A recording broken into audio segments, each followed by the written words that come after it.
কথা বলবো না আব্বু? দিগন্ত ভাইয়ের সাথে বেশি কথা হয় না তো আমার।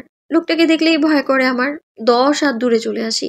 ওই যে বানি আপার বিয়ে একটু আধটু কথা হয়েছিল, তারপর সামনে পেলে সালাম দিয়ে কেটে পড়ি। ঠিক করি না? ডাহা মিথ্যা কথা বলে মনে মনে কতবার তওবা কাটলো বেলা। এছাড়া আর উপায় কি? ও দেখেছে রহমান দিগন্তের নাম শুনলেই কেমন যেন রেগে যায়। তাই কোনো বাজবিচার ছাড়াই উত্তর দিল। রহমানের কাছে মিথ্যা বলে নিজের ভালো করলো নাকি খারাপটা টের পেল না বেলা। এত সব বোঝার বয়স ওর হয়নি এখনো। চোখে রঙিন চশমা লেগেছে। জীবনে কোনোদিন মিথ্যা না বলে মেয়ে খুব সাবলীলভাবে আব্বুকে মিথ্যা বলে দিল। ঠিক ভুলে এর বিচার হারিয়ে মিথ্যা বলে ফেললো। অথচ দিগন্তকে নিয়ে ওর মনে বিন্দুমাত্র ভয় নেই। ওর সাথে দুদণ্ড কথা বলার জন্য চাতক পাখির ন্যায় অপেক্ষা করছে। আমিনার কাছ থেকে ফোন এনে বালিশের নিচে লুকিয়ে রেখে তবেই খেতে এসেছে। এদিকে রহমান মেয়ের কথা শুনে শান্তি পেল। যা হয়েছে তা নির্দ্বিধায় বলল তাকে বেলাত। এজন্য মেয়েদের প্রতি তার বিশ্বাস অনেক। যদিও তার ব্যস্ততার সুযোগ নিয়েছিল বৃষ্টি, কিন্তু সহজ সরল ছোট মেয়ের প্রতি তার অফুরন্ত আস্থা। রহমানের কথা বাইরে গিয়ে কোনো কাজ করবে না সে। অটুট বিশ্বাস নিয়ে বেলার মাথায় হাত রেখে রহমান বলল, একদম ঠিক করেন আম্মা, বাড়তি কথা বলার প্রয়োজন নেই। আর আমার পারমিশন ছাড়া এরপর কোনোদিন ওই বাড়িতে যাবেন না। আপনি মন দিয়ে পড়াশোনা করেন, আব্বু আপনার জীবন গুছিয়ে দিতে সর্বোচ্চ চেষ্টা করবে। আব্বুর আদরে গলে গেল বেলা। ঠিক ভুল কি করছে তা কিছুই মনে রইল না। খেতে খেতে পুরো টেবিল মাতিয়ে রাখলো বৃষ্টির বিয়েতে কি করবে না করবে তা নিয়ে। রাসেলও ভাতিজির সাথে তাল মিলাচ্ছে। এতক্ষণ বৃষ্টি রুমে ছিল। ওর কাছ থেকে নিজের রুমে এসে দুম করে বিছানায় শুয়ে পড়ল বেলা। আবারও শটান হয়ে উঠে বসলো। ধুমধাপ করে হেঁটে গিয়ে দরজা সিটকিনি তুলে আবারও এসে শুয়ে পড়ল। বালিশের তল থেকে ফোন বের করে ফোন দিল দিগন্তকে। ক্লাবে ছেলেদের নিয়ে আলোচনা করছে দিগন্ত। অন্য সময় হলে বন্ধ রাখতো ফোন, আজ রাখেনি। মাইশা অসুস্থ, কিছু প্রয়োজন হলে ফোন দিতে বলেছে ওকে। কথাবার্তার মাঝে ফোন ভাইব্রেটের শব্দ পেয়ে টেবিলে রাখা ফোনের দিকে তাকালো সে। ব্রুজরা আপনা আপনি বেঁকে গেল। আমিনার নাম্বার থেকে ফোন এসেছে। এই অবেলায় বেলা ফোন দিচ্ছে ওকে। দলের ছেলেদের সাথে গুরুত্বপূর্ণ কথা চলছে ওর। রায়হান আর ও দুজন একসাথে না থাকায় নিজেদের মধ্যে ভেজাল লেগেছে। যেসব সমাধান করেছে সে ফোনটা কেটে দিল। দিগন্ত ফোন কেটে দেওয়াতে ঠোঁট উল্টালো বেলা। প্রথমে অভিমান করে ভাবলো আর ফোন দিবে না, পরে আবার কি হলো ভাবনা চিন্তা সাইডে রেখে পুনরায় কল লাগালো। যতক্ষণ ধরবে না ততক্ষণ দিতেই থাকবে বেলা। লাগাতার কয়েকবার ওর ফোন কাটলো দিগন্ত। এতে বেলা জেদ বাড়লো। শোয়া থেকে উঠে বসে চোখ মুখ লাল করে আবারও ফোন দিল। বিরক্ত হলো দিগন্ত। কথার মাঝে বারবার আটকে যাচ্ছে সে। ফোন বন্ধ করতে চাইলেও পারল না। আবারও কল ঢুকেছে বেলার। এবার ফোন রিসিভ করে চড়া গলায় বলল, কেটে দিচ্ছে, বুঝিস না ব্যস্ত আছে। সবসময় বেয়াদবি না করলে শান্তি পাস না। বড় হয়েছিস না, বাচ্চামা কমা, অসভ্য মেয়ে। বলেই কেটে দিল ফোন। এদিকে রাগে ফুঁসছে বেলা, জোরে জোরে শ্বাস টানছে। দিগন্ত ফোন কাটার পরও আবারও ফোন লাগালো ও সুইচ অফ করে দিয়েছে। ওকে কথা বলার সুযোগও দেয়নি, তার আগেই বন্ধ করে দিয়েছে ফোন। এবার সকলের রাগটাও মাথা চাড়া দিয়ে উঠল বেলার। মাইশার কথা ভুলে বসেছিল মুহূর্তেই সেটা আবারও জলজল করে ভেসে উঠল ওর মনে। রাগে দুঃখে কেন যেন ছটফটিয়ে উঠল ও। এক পর্যায়ে ডুকরে কেঁদে উঠল।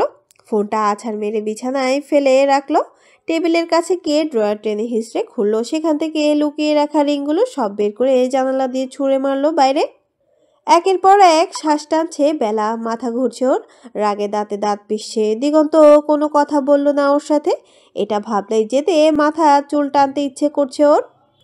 মাত্রাতিরিক্ত হাইপার হওয়ার দরুন ভন ভন করে কানের চারপাশ শব্দ করছে। হেঁচকে উঠে গিয়েছে। একটু চোখের পানি পড়লেই হেঁচকে উঠে যায় ওর। মুখে হাত চেপে ধরে কোনো মতে ওয়াশরুমে গিয়ে ট্যাপ ছেড়ে দিল। মাথা গড়িয়ে পানি পড়ে পুরো শরীর ভিজিয়ে দিল। ওর ঠান্ডা পানি দিয়ে ঠান্ডা হচ্ছে ওর ভেতর। কোথায় যেন গভীর জ্বালা পোড়া করছে বেলার। হেঁচকি শব্দ যেন বাইরে না যায়, তাই মুখে হাত চেপে রেখে কাঁদছে আর বিলাপ করছে। পাগলের ন্যায় বিড়বিড় করছে বেলা। সাথে দিগন্তের ওপর এক পাহাড় অভিমান আর ক্ষোভ ঝরছে। আপা শোনো। বৃষ্টির কাজ ঘেঁষে বসলো বেলা। নাক টেনে বলল, আমাকে ছি। নাক মুখ কুচকে বেলার ওপর খেকিয়ে উঠল বৃষ্টি। এই সর, নিজের জ্বালায় বাঁচি না, তুই এসে হাঁচাহাঁচি শুরু করলি? হ্যাঁ, এখনই না ভালো মানুষ গেলি, এর মধ্যে ঠান্ডা লাগালি কিভাবে? বৃষ্টির কথায় পাত্তা দিল না বেলা। চুল দিয়ে টপ টপ করে পানি পড়ছে, ওর ওড়না টেনে নিয়ে মাথা মুছতে শুরু করলো বেলা। বৃষ্টি সরু চোখে কিছুক্ষণ ওকে দেখে থেকে আবারও জানালার বাইরে তাকালো। এইবারও বেলায় গোসল করলি কেন? গরম লাগছিল, গোসল দিলাম, এখন ঠান্ডা লেগে গেল। আমি বিয়ে করতে চাই না বেলা। আব্বু বুঝছে না কেন বলতো? কিভাবে বোঝাবো আমি? বেলা ওর থেকে দ্বিগুণ উদাসীন ভাব নিয়ে বলতে শুরু করলো। তোমার ভাগ্য খুলেছে, বিয়ে দিতে চেয়েছে, তাড়াতাড়ি করে নাও, তারপর জামাই নিয়ে ঘুরে বেড়াবা খালি। আমার ভাগ্যে মনে হয় না বিয়ে টিয়ে আছে। বাপ জামাইয়ের ঝগড়া দেখেই জীবন কাটিয়ে দিতে হবে আমায়। জামাই হবে একটা ব্রিটিশ, আর আব্বু তো আব্বুই। মন খারাপ করো না। তারপর আম, তারপর আমি কাউকে ফোন দিব না। আমাকে কেউই ভালোবাসে না। কি উল্টাপাল্টা বকছিস বেলা? কি বলছিস?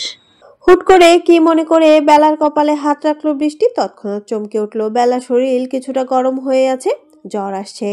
অবেলায় গোসল করে জ্বর এনেছে, তাই বেলার ওপর চিল্লাতে চিল্লাতে ওকে ওষুধ খাওয়ালো বৃষ্টি। বেলা কাঁদছে আর কি সব বিড়বিড় করছে, তাতে কান দিল না সে। ওকে শুয়ে দিয়ে গায়ে কম্বল মুড়িয়ে দিয়ে নিচে নামলো। আমিনা রিনাকে বলল হালকা জ্বর এসেছে বেলার। তারপর আদা দিয়ে গরম চা বানিয়ে নিয়ে আবারও উপরে উঠলো। চোখ বন্ধ করে শুয়ে আছে বেলা। অনেকক্ষণ পানিতে ভেজার কারণে হুট করে জ্বর উঠে গিয়েছিল। ওষুধ নেওয়ার কিছুক্ষণ পর শরীর ঘাম ছেড়েছে, এখন তাপমাত্রা স্বাভাবিক। বৃষ্টি চা এনেছে, বেলাকে ডেকে উঠিয়ে গরম চা খেতে দিল। ভালো লাগছে না বেলার। অনেকক্ষণ বোনের সাথে থাকলো, জ্বর ছুটেছে আর আসেনি। সন্ধ্যার পর নিজের রুমে এসে শুয়ে পড়লো বেলা। আমেনা সারাদিন কাজে ব্যস্ত থাকে, ফোন কোথায় পড়ে থাকে না থাকে তার হদিশ নেই।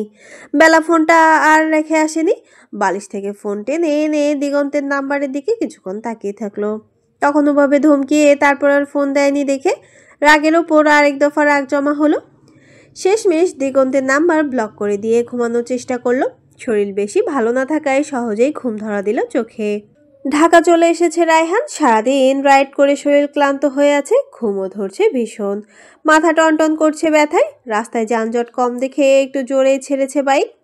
ঠান্ডা বাতাসে চোখ লেগে আসতে চাইছে, 2 সেকেন্ডের জন্য বন্ধ হয়ে এলো চোখ। পরপর ঝট করে চোখ খুলে সামনে তাকাতেই জোরে ব্রেক কষলো। বাইক এসে লাগলো বয়স্ক এক লোকের হাতে থাকা বাজারের ব্যাগটাতে। রাস্তা ছেড়ে কোনায় চেপে গিয়েছিল রায়হান। ফুটপাতের পাশ ঘেঁষে বয়স্ক লোকটা হাঁটছিল, একটুর জন্য বেঁচে গেল। বাইক থামিয়ে তড়িঘড়ি করে লোকটা কাছে আসলো রায়হান। বয়স্ক লোকটা চেঁচিয়ে গালাগালি করছে আর মাটিতে পড়া শাকসবজি ছেড়ে ছেড়ে ব্যাগে তুলছে। রায়হান তার কাছে মাপ চাইতে চাইতে নিচু হলো সাহায্য করার জন্য। তখনই আবার চোখ বড় বড় করে জোর গলায় বলে উঠল, ওই বুড়া, ধরে বেঁধে বিয়ে দিয়ে এখন ঢাকায় এসে হাওয়া খাচ্ছিস? আমার বউ কে? দে, বউয়ের খোঁজ দে। রায়হানের কথা শুনে মাথা তুলে ওর দিকে তাকালো বয়স্ক লোকটা। চেহারা দেখে চমকে উঠল। একটা ঢোক গিলে রায়হানকে না চেনার ভান করে বলল, কে তুমি? আদব কায়দা শিখোনি কিছু? মুরব্বিদের সাথে কিভাবে কথা বলতে হয়? রায়হান কাজের এক হাত ধরে টেনে উঠালো। 2 হাতে ওর এক হাত জাপটে ধরে তেদর গলায় বলল, আদব কাদের গোষ্ঠী মারে, বিয়ে করেও বউ নাই আমার কাছে, আর আসছে আদব কায়দা নিয়ে। ওই দিন মাথা খারাপ ছিল বলে বউ হারাই গেছে। চল, তাড়াতাড়ি চল। আমার কাবিননামা কোথায় আছে বল? নাম কি আমার বউয়ের? আজকে আমি বউ না পাইলে কিন্তু তোর বউ আর তোকে পাবে না। বয়স্ক কাজী ভয়ে কোকড়া লেগে গিয়েছে। রায়হান তার কানের গোড়ায় এসে গলা ফাটিয়ে চিল্লাচ্ছে। ভয়ার্ত গলায় কাজী বলল, তোমার বউ তোমার কাছে থাকবে, আমি কিভাবে বলবো তোমার বউ কোথায়? রায়হান দাঁতে দাঁত পিষে কাজীর হাত ছাড়লো। বড় বড় পা ফেলে বাইক স্টার্ট দিতে জোরে গিয়ার চেপে ধরলো। অতঃপর একটানে এসে কাজী থেকে 2 ইঞ্চি দূরত্বে বাইক থামালো। আর একটু হলে বাইক কাজীর ছোটখাটো কুচকে আসা শরীরটার ওপর উঠে যেত। ভয় কাঁপতে কাঁপতে 4-5 কদম পিছিয়ে গেল কাজী।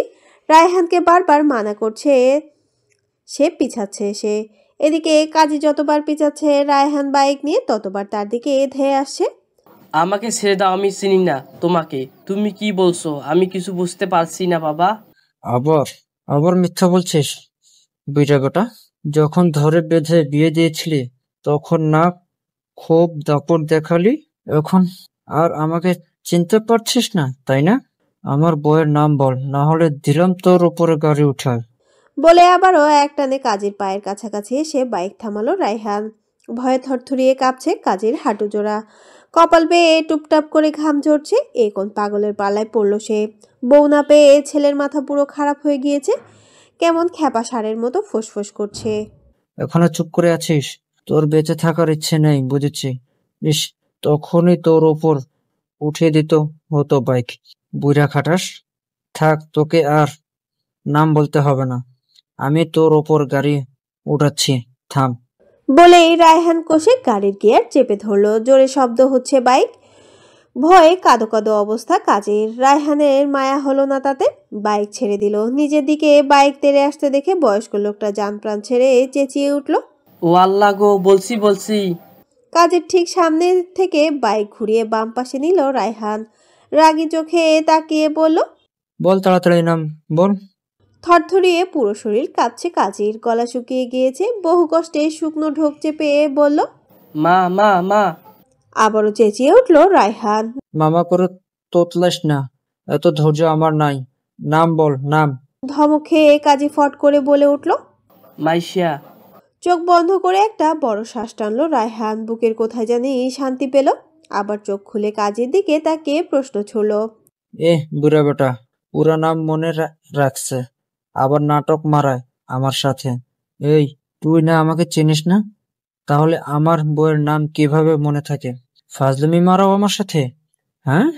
সত্যি করে বলতো কাজের বাচ্চা, দিগন্ত তোকে টাকা খাইয়ে ঢাকায় এনেছিল তাই না? ভাবছো আমি বলদ, কিছু বুঝি না? একবার খালি বউ তুলে আনি, তারপর তোদের সবগুলোরে সাইজ করবো, দেখিস। কাজী কি বলবে ভয়ে মুখ নিয়ে বের করলো, কথা বের হচ্ছে না তার। রায়হান বাঁকা চোখে কাজের দিকে চেয়ে বলল, বাইকের পেছনে ওঠ বুড়া, মাথা টাথা আজও খারাপ আছে। বউ সহ এসে দিয়ে যাব, বস তাড়াতাড়ি। ঠিকানা বল তোর। কাজী গায়ে গই করে মানা করলো, যাবে না সে রায়হানের সাথে। পরপরই বিশাল ধমক দিল রায়হান। ঠেলা পেয়ে হাতে ব্যাগ নিয়ে দৌড়ে বাইকে উঠে বসলো কাজী।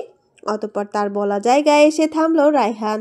কাজী নেমে রায়হানকে বলল বাড়িতে আসতে। রায়হান আবারও খেকিয়ে উঠল, বলল, আসবো না আবার? আমার কাবিননামা তৈরি রাখ। কাল এসে যদি ঠিকঠাক না পাইছি, তাহলে এইবার আর মুখে বলবো না, সোজা তোর থুরথুরা বুড়ার শরীরের উপর চালিয়ে দেব বাইক। যা দৌড় লাগা, কাজ শুরু কর। রায়হানের তাড়ায় পরনে সাদা লুঙ্গি তুলে বাড়ির দিকে ছুটল কাজী। রায়হান সেদিকে তাকিয়ে ঠোঁট বাঁকিয়ে হেসে বাইক সোজা টান মারল। বাড়ি ফিরে আগে ফ্রেশ হয়েছে রায়হান, মাথা ব্যথায় ফেটে পড়েছে। তাড়াহুড়ো করে শাওয়ার নিয়ে ওষুধ খেয়ে সেভাবেই কার নিয়ে বেরিয়ে পড়লো। আবার পেছন থেকে ওর মা কয়েকবার ডাকলো ওকে, সেসব শোনার সময় নেই ওর। রাত হয়েছে অনেকটাই। তালুকদার বাড়ির সামনে এসে গাড়ি থামালো রায়হান। ওকে দেখে দারোয়ান চুপচাপ গেট খুলে দিয়েছে। গাড়ি থেকে বের হয়ে কোনো দিকে না তাকিয়ে সোজা বাড়ির ভেতরে ঢুকে পড়লো রায়হান। ভাগ্যক্রমে কেউ দেখেনি ওকে। মিতালি আর বানি রান্না করতে ব্যস্ত, বাকিরা হয়তো যে যার রুমে আছে। তবে রায়হান জানে এই সময় দিগন্ত বাড়িতে থাকবে না, তাই গটগট পায়ে হেঁটে একবারে মাইশার রুমের দিকে চলে এলো। মাইশার রুমের দরজা চাপানো, ওষুধ নিয়ে ঘুমিয়ে গিয়েছে ও। পায়ের ফ্র্যাকচারের কারণে সারাদিন শুয়ে আছে, সাথে কোমরের ব্যথাটাও একবার কমেছে একবার বাড়ছে। এতক্ষণ দিশা ছিল মাইশার সাথে। মাইশা ঘুমিয়ে যাওয়ার পর কিছু দরকারি কাজে নিজের রুমে চলে গিয়েছে ও। রায়হান সোজা এসে থামলো মাইশার কাছে। গভীর ঘুমে তলিয়ে আছে ও। রায়হান ঝটকা মেরে মাইশাকে একটানে উঠিয়ে বসিয়ে দিল। ঘুমন্ত মাইশার ঘুম ছুটে গেল তৎক্ষণাৎ। ব্যথায় কোমর মটমট করে উঠল। কিছু বুঝে ওঠার আগেই দাবাং হাতের একটা ভারী থাপ্পড় পড়লো ওর নরম গালে। দুনিয়ে ঘুরে গেল ওর। গালে হাত দিয়ে বোকার মতো সামনের দিকে তাকালো। মাথা পুরো ফাঁকা হয়ে আছে। কি থেকে কি হলো বুঝতে পারছে না মাইশা। একদিকে কোমরের অসহ্য যন্ত্রণা, অন্যদিকে গালে দাউ দাউ করে জ্বলছে। চিৎকার করার ফুরসতটুকুও পেল না। তার আগে ওর দিকে তেড়ে এলো রায়হান। মাইশার মুখ শক্ত করে চেপে ধরে হিসিয়ে বলল, আমি তোকে দেখিনি, তুই তো দেখেছিলি আমাকে। এতদিন ধরে সামনে ঘুরছিস, একবারও কিছু বলার প্রয়োজন মনে হয়নি? কোথায় খুঁজে পাবো না পাবো সে চিন্তায় পাগল আমি। আর তুই বিন্দাস জীবন কাটাচ্ছিস, হ্যাঁ? তোর সো কল্ড ভাই আর তুই সিরিয়াল পেয়েছিস। আমি রাগের মাথায় কি উল্টাপাল্টা বলছি সেটা নিয়ে পড়ে থাকবি। ইডিয়েট। কথা শেষ করতে না করতে রায়হানের শক্ত খসখসে গালে নরম হাতের থাপ্পড় পড়ল। শব্দ হয়েছে অনেকটাই। রায়হান থমকে গেল, চোখ বড় বড় করে তাকালো মাইশার দিকে। মাইশা ডুকরে কেঁদে উঠল, পিছিয়ে যাওয়ার চেষ্টা করেও পারল না।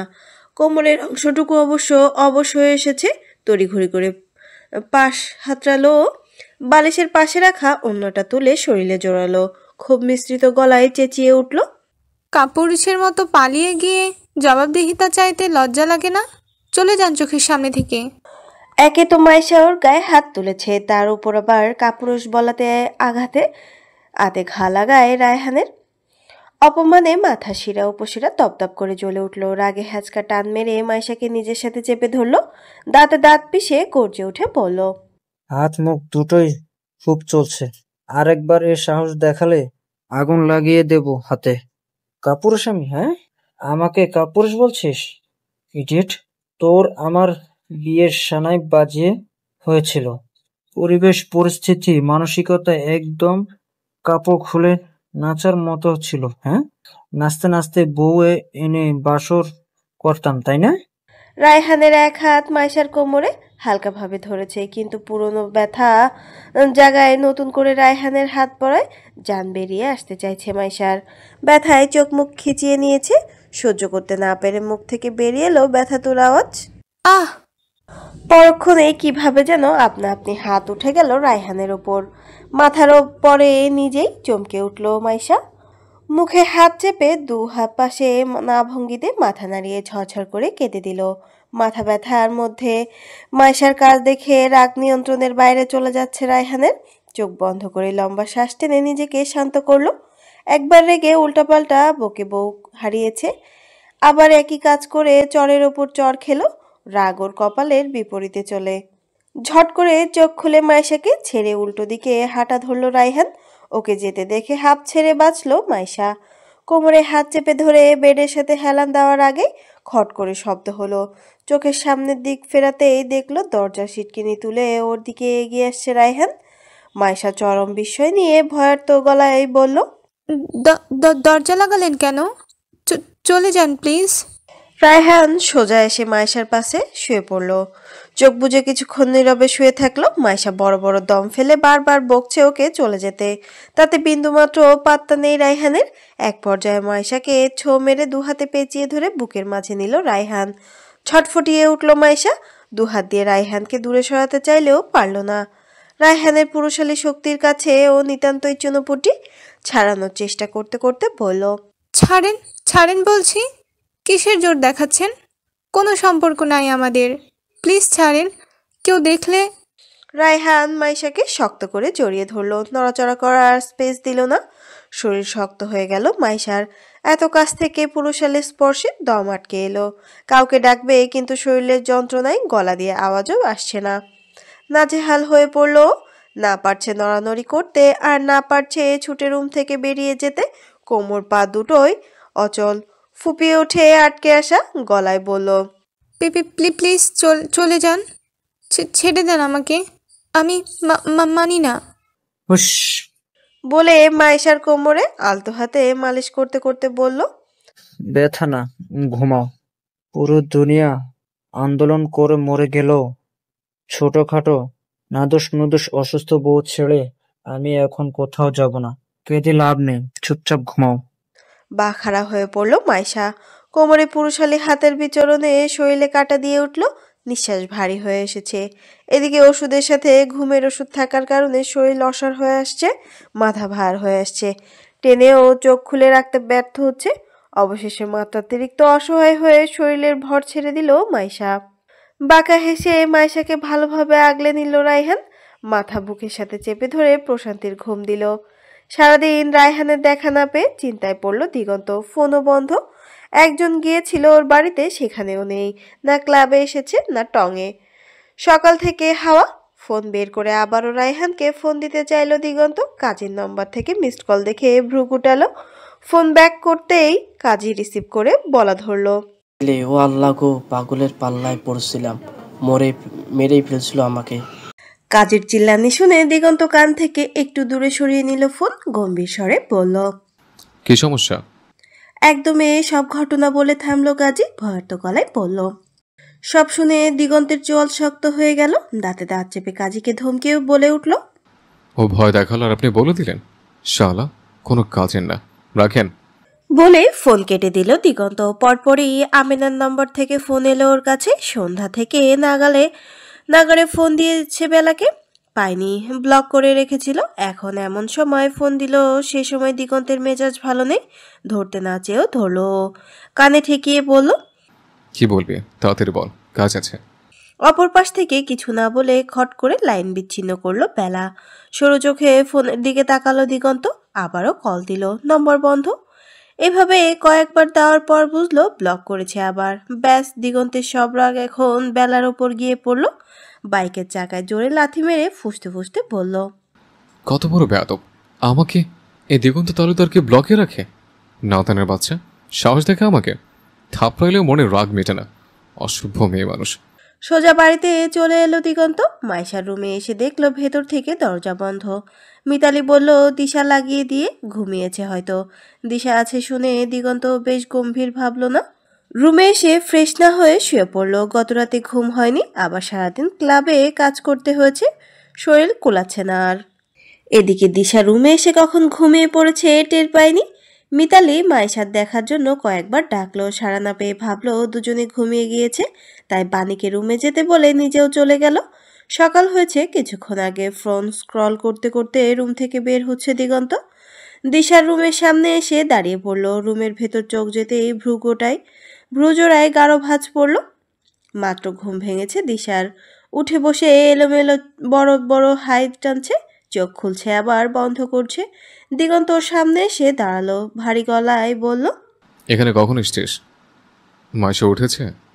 দিশা হালকা চোখ খুলে দিগন্তকে দেখে হাসলো একটু। মুখের সামনে চুলগুলো সরাতে সরাতে বলল, জানি না, ফোন নিতে এসে কখন যে ঘুমিয়ে গেলাম টের পাইনি। মাইশার সাথে মনে আছে, আম্মু আছে। খটকা লাগলো দিগন্তের। বড় বড় পা ফেলে মাইশার রুমের সামনে এলো। দরজা ভেতর থেকে লাগানো। গলা উঁচিয়ে দরজায় ডাকলো দিগন্ত। কিছুক্ষণ পর খুলে গেল দরজা।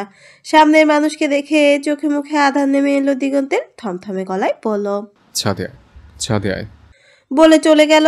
দিগন্তের চেহারা দেখে ঠোঁট বাঁকিয়ে হাসলো রায়হান। তারপর দরজা চাপিয়ে দিয়ে দিগন্তের পিছু পিছু হাঁটা ধরলো। ছাদের এক কোণে দাঁড়িয়ে আছে দুইজন। রায়হান চোখ কষলিয়ে বলল, শালা, এত তাড়াতাড়ি কেউ ডাকে? থাবা মেরে রায়হানের বুকের কাছে মুট করে ধরল দিগন্ত। রাগী গলায় বলল, কি করছিস এখানে? ওর রুমে কিভাবে এলে? বিস্তর হাসলো রায়হান। ঝটকা মেরে দিগন্তের হাত সরিয়ে দিয়ে বলল, করছি খোকা তুমি? জামাইরে কও বউয়ের ঘরে কি করে? রুমে চল, দেখাই কি করতেছিলাম। রায়হানের মুখ বারবার পড়ল এক ঘুষি। হিসিয়ে বলল দিগন্ত, কিসের বউ জামাই, হারামজাদা? কোনো বউ নাই তোর? আহার জলে দেখছো না মামা, বউ এখনো ঘুমায়। বিয়ে করে কামও সাইরা লাইছি, কত ফার্স্ট আমি, আবার বলে বউ নাই। হ্যাঁ, ছোট, মেরে ফেলবো কিন্তু। কি করছিস? আবার যে গায় তুই না ওর ভাই লাগস। আচ্ছা ছাড় দোস্ত, দোস্ত কানে কানে বলতেছ, আমার আবার শরম বেশি, জানিস তো। বলে দিগন্তের কাছে এগিয়ে এলো রায়হান। রায়হানকে ধাক্কা মেরে 2 কদম পিছিয়ে গিয়ে চেঁচালো দিগন্ত, এই সর, বেসবের মতো দাঁত কেলাবি না, বিরক্ত লাগে। ফালতু না বউকে আগে কামাই কর, ততদিন দূরে থাকবি মাইশার থেকে। শালাই তোর সব যেন ইচ্ছা করে। এতদিন চুপ ছিলি, বেশি হিংসা করিস যে, এই জন্যই এখনো কপালে বউ জুটে নাই। কোলবালিশ নিয়ে ঘুমাও শালা। রায়হান, আমি সিরিয়াস। মাইশার লাইফস্টাইল আলাদা। 2 মা মেয়ে নিজের বলতে কিছুই নেই, সাফার করেছে অনেক। Take me serious. রেলিংয়ে 2 হাতের ভর দিয়ে দাঁড়ালো রায়হান। দিগন্তের থেকে চোখ ফিরিয়ে বাহিরের দিকে তাকালো। শান্ত স্বরেই বলল, কি? শক্ত হয়ে এলো দিগন্তের চোয়াল। পাউচিয়ে এক লাথি বসালো রায়হানের পেছনে। পিঞ্চ করে বলল, মিষ্টিকানের মুরদ নাই, আসছে বউ নিতে। বুঝলি না, না বুঝে লাত্তি দিলি। দাম দে শালা, দাম দে। এখন থেকে ভাই ভাই করে সম্মান দিয়ে চলবে। রায়হানের কথা শেষ হতে না হতেই আর এক লাথি পড়ল। দিগন্ত তেদর গলায় বলল, 2 আনার হলো কি হলো না, 10 আনার ফোটানি বাল দিব তোমাকে। চোখ মুখ কুচকে নিল রায়হান। সোজা হয়ে দাঁড়িয়ে বলল, মন ফুরফুরা, ভেজাল করিস না, মিষ্টি নিয়ে আয়, ভার্সিটি যাব। পারবো না। ঠোঁট চোখা করে দিগন্তের দিকে শব্দ করে একটা চুমু ছুড়ে দিয়ে বলল, পারবি পারবি, শুভ কাজ করতে যাচ্ছি, প্রেমও করব, কামাইও করব, তোকে মামাও বানাবো, যা ভালো মিষ্টি নিবি। বলে আর দাঁড়ালো না, ঝটপট পা ফেলে চলে গেল। দিগন্ত দুপাশে না ভঙ্গিতে মাথা নাড়িয়ে ত্যক্ত গলায় বলল, সুবিধাবাদী শালা। পাটোয়ারি বাড়ির সোফা দখল করে বসে আছে নতুন কিছু মুখ। তাদের সাথে হাসি মুখে কথা বলছে রহমান আর রাসেল পাটোয়ারি। কিছু সময় বাদে ওদের সামনে এনে বসানো হলো শাড়ি পরিহিত এক রমণীকে। তৎক্ষণাৎ কথা থামিয়ে সবার নজর গিয়ে থামলো তার উপর। চোখ ঘুরিয়ে ঘুরিয়ে মেয়েটাকে দেখছে সকলে। তাদের মধ্যে শক্তপোক্ত দেহি, ভারী চোয়াল, কদম ছাটা চুলের এক সুদর্শন পুরুষ। সামনের রমণীকে দেখে স্তব্ধ হলো। আধ ঘোমটা টানা মেয়েটাকে দেখে অস্ফুট স্বরে বলল, মাশাআল্লাহ। এত মানুষের সামনে বসে হাসপাস লাগছে বৃষ্টির। সবাই ওকে কিভাবে যেন দেখছে। দু একজন ওর প্রশংসা করছে। সে আওয়াজ এসে কানে ঠেকলে লজ্জায় মূর্ছা যাচ্ছে ও। কেমন যেন ফাঁকা ফাঁকা লাগছে বৃষ্টির। বুক ধকফক করছে। নতুন মানুষগুলোর তীক্ষ্ণ দৃষ্টির তোপে ভেতর ভেতর ঘাবড়ে উঠেছে। অনেকক্ষণ কথাবার্তা চলল দুপক্ষের। মিতালি আর বাণীও এসেছে। আজ দিন তারিখ সব ঠিক করে তবেই ফিরবে ছেলেপক্ষ। কথাবার্তার শেষ পর্যায়ে জহিরুল দেওয়ান রহমানকে বলল দুজনকে আলাদা কথা বলতে পাঠাতে। রহমান বৃষ্টিকে বলল ছাদে যেতে, সাথে বেলাকে পাঠালো। বেলা বৃষ্টির পাশাপাশি হাঁটছে আর ওকে খুব মনোযোগ দিয়ে দেখছে। এক পর্যায়ে প্রশ্ন করে বসলো, এই আপা, তোমাকে দেখতে অন্যরকম লাগছে। তুমি কি লজ্জা পাচ্ছ? এভাবে লজ্জা পেতে হয়? আচ্ছা, দিগান্ত ভাই তাহলে এটারই কথা বলেছিল সেদিন? বেলার কথা বুঝলো না বৃষ্টি। মুখ সামান্য কাত। ওকে দেখে আবারও সামনের দিকে ফিরিয়ে নিল। লোকটা ওদের পেছনে আসছে। পায়ের আওয়াজ স্পষ্ট শুনতে পাচ্ছে বৃষ্টি। ছাদের এপাশে মাথা নিচু করে দাঁড়িয়ে আছে বৃষ্টি। হাত পা থেকে ঘাম ছুটেছে ওর। পাশে বিশাল দেহি এক পুরুষ টান টান হয়ে দাঁড়িয়ে আছে। পুরুষটাকে দেখার সুযোগ পায়নি এখনো। জড়তার কারণে মাথা তুলে তাকাতে পারছে না। বেলা ওদের থেকে একটু দূরে দাঁড়িয়ে আছে। সামনের রাস্তার দিকে তাকিয়ে মনে যা আসছে তা দিয়ে ধুয়ে দিচ্ছে দিগন্তকে। এক পলক ওদের দুজনের দিকে তাকিয়ে আবারও দিগন্তকে গালি দেওয়া শুরু করলো। ব্লক এখনো খোলেনি। একবার রাগ ঢাক ছেড়ে খুলেছিল, কিন্তু এবার আর খুলবে না। ফয়সাল বৃষ্টির দিকে কিছুক্ষণ তাকিয়ে থাকলো। অতঃপর হালকা গলা ঝেড়ে বলল, তোমার বিষয়ে আমি সব জানি, তাই আর প্রশ্ন করলাম না। আমি মেজর ফয়সাল দেওয়ান, বর্তমানে চট্টগ্রাম ক্যান্টনমেন্ট। ঝট করে চোখ তুলে তাকালো বৃষ্টি। সামনের মানুষটাকেও চেনে। ফাহিমের চাচাতো ভাই। চোখ ছাপিয়ে পানি এলো ওর। রহমান সব জেনে শুনে কিভাবে এই বিয়ের কথা আগাচ্ছে। শূন্য নেত্রে ফয়সালের দিকে তাকিয়ে থাকলো বৃষ্টি। আস্তে আস্তে চোখ ছাপিয়ে ধর করে পানি পড়তে লাগলো। বৃষ্টির চাহনি দেখে ফয়সাল কি বুঝলো কে জানে, হালকা হেসে বলে উঠল, সবাই এক না, মাঝে মধ্যে বংশে এক দুটো আওজাদ জন্ম যায়, যেগুলো সর্মুখে চুলকানি মাখাতে ওস্তাদ। Don't Cry. ফোন বেজে উঠল ফয়সালের। কথা থামিয়ে ফোন কানে চাপালো। কোথায় আছিস? কাছাকাছি। তারপর কণ্ঠে দুষ্টুমির রেশে নেই বলল, শুধু নিজের ধান্দায় না থাকে আমারটাও দেখো। বাই দা ওয়ে, মেয়েকে দেখে আবার কন্ট্রোল হারাইও না। ফয়সাল বৃষ্টির দিকে তাকিয়ে থেকে ছোট করে জবাব দিল, ঠিক আছে, আয় তাড়াতাড়ি। চলে এসেছি প্রায়। রায়হানের যন্ত্রণায় টিকতে না পেরে ভার্সিটি গিয়েছিল দিগন্ত। সেখানে জহিরুলকে পায়নি। তার পিয়ে জানালো সে ছেলের বউ দেখতে গিয়েছে। ঠিকানা শুনে রায়হান দিগন্ত দুজনেই অবাক হলো। দিগন্ত জহিরুলকে ফোন দিল।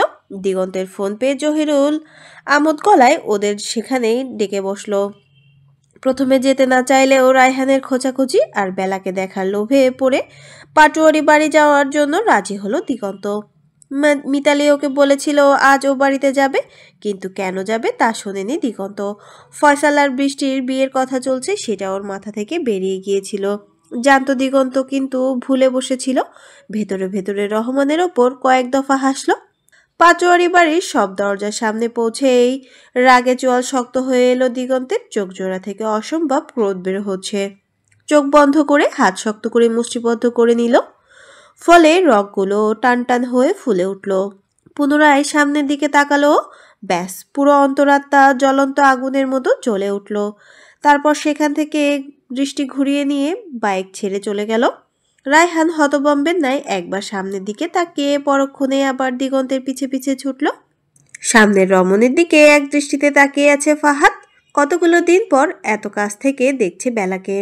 আগের থেকে শরীর স্বাস্থ্য বেড়েছে বেলার, চামড়ার রং ছেড়েছে, অনেক ফর্সা হয়েছে বেলা, ফোলা গালদয় আরেকটু ফুলেছে। মুখাবয়ব, শরীরের গঠন, পোশাক আশাক বেলার মেয়েলি বয়স বৃদ্ধির পরিচয় দিচ্ছে।